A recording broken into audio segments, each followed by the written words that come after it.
باب هاء التانيث التي رسمت تاء ورحمة الزخرف بالتا زبرة الأعراف روم هود كاف البقرة نعمتها ثلاث نحل إبرهم معا أخيرات عقود الثانهم لقمان ثم فاطر كالطور عمران لعنة بها والنور وامرأة يوسف عمران القصص تحريم معصية بقد سمع يخص شجرة الدخان سنة فاطري كلا والأنفال وأخرى غافري قرة عين جنة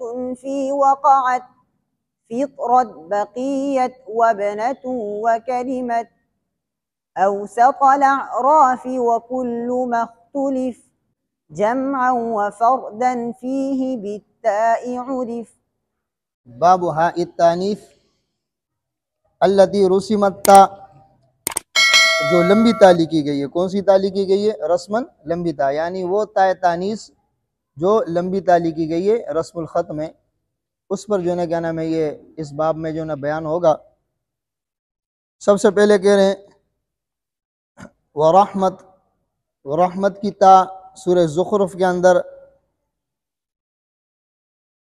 اہل رسم نے اس تا کو لمبی لکھا ہے.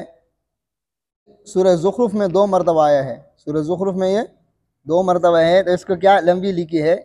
اسی طرح جو ہے نا کیا نام ہے اعراف کے اندر اور سورہ روم کے اندر، سورہ ہود کے اندر اور سورہ مریم کے اندر کاف الزبرہ، اس سے جو ہے کاف سے مراد جو ہے نا کاف ہا یا عین صاد، کیا مراد ہے؟ کاف ہا یا عین صاد، یعنی سورہ مریم اس سے مراد ہے. بات سمجھ میں آ رہی ہے؟ سورہ مریم کی جو ہے نا کیا نام ہے تا وہ بھی لمبی لکھی ہے، اور سورہ بقرہ کے اندر بھی اس تا کو لمبی لکھی ہے. مطلب یہ کہ تا تانیث وہ ہے کہ جس کے اندر جو ہے نا کیا نام ہے قراء کا اختلاف ہے کہ یہ تا لمبی ہے یا گول ہے. بعض روایات اور قراءات میں ہوتا گول لکھی ہے، بعض میں لمبی لکھی ہے. بات سمجھ میں آ رہی ہے نا؟ تو یہ رسم عثمانی کے مطابق آپ کو بتا رہے ہیں کہ یہ تا جو ہے نا رسم عثمانی میں کس طرح لکھا ہے. تو سب سے پہلے بتا رہے ہیں کہ رحمت جو سورہ زخرف کے اندر ہے اس تا کو جو ہے نا کیا نام ہے لمبی لکھا ہے اہل رسم نے، یعنی علماء رسم الخط نے اس کو کیا لکھا ہے؟ اس تا کو لمبی لکھا ہے. اسی طرح یہ جو ہے نا کیا نام ہے سورہ زخرف کے اندر رکوع نمبر 3 میں ہے.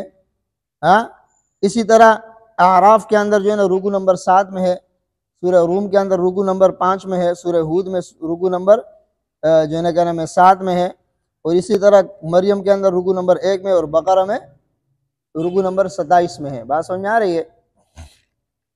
اس کے بعد کہہ رہے ہیں کہ نعمتہا، یعنی نعمت کی جو تا ہے یہ لمبی لکھی ہے سورہ بقرہ کے اندر رکوع نمبر 29 میں. اسی طرح سورہ نحل کے اندر یہ 3 جگہ ہیں. سورہ نحل کے اندر یہ کتنی جگہ آیا ہے؟ 3 جگہ آئے ہیں، رکوع نمبر 10 میں، 22 میں، 15 میں. رکوع نمبر 15، 10، 15 اور 22 3 جگہ یہ آیا ہے یہ نعمت کا لفظ. اسی طرح ابراہیم کے اندر رکوع نمبر 5 میں، اور سورہ بقرہ، سورہ نحل اور سورہ ابراہیم کے آخر میں بھی آئے ہیں. اس کے آخر میں بھی جو آئے ہیں وہ بھی لمبی تا کے ساتھ ہے.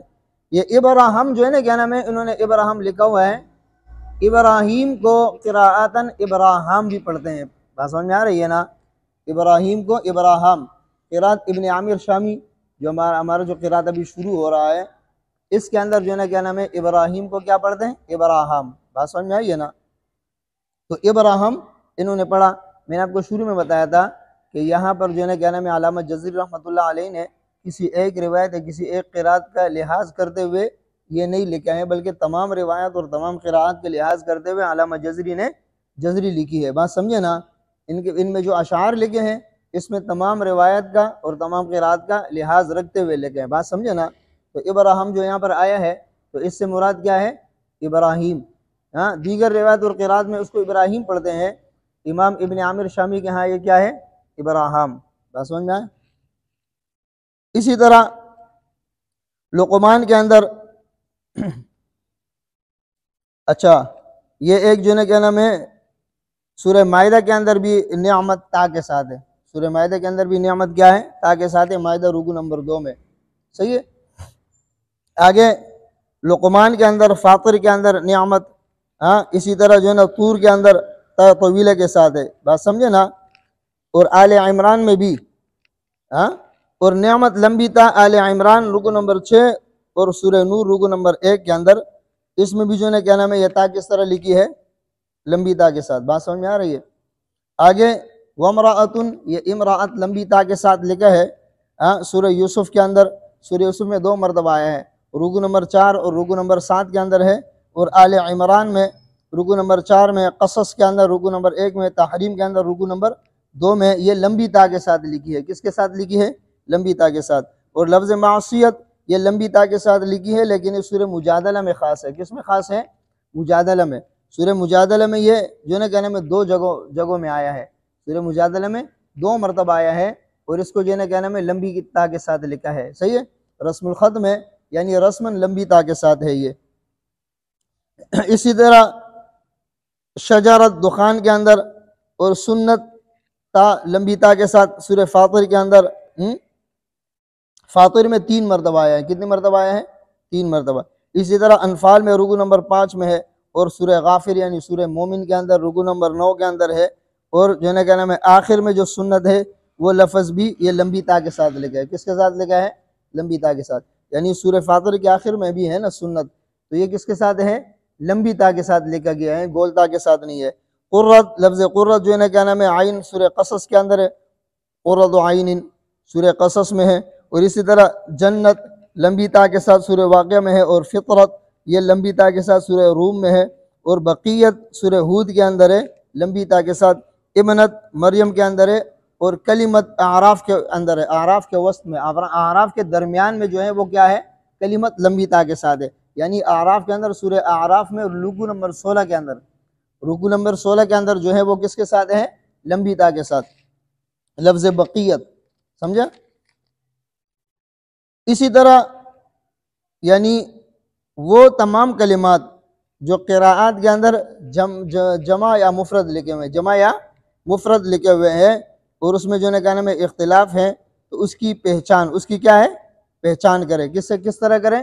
اس کی پہچان کریں، یعنی بالتا عرف، اس کو جو ہے نا تا کے ساتھ اس کو پہچان لے۔ کس کے ساتھ پہچان لے؟ تا کے ساتھ۔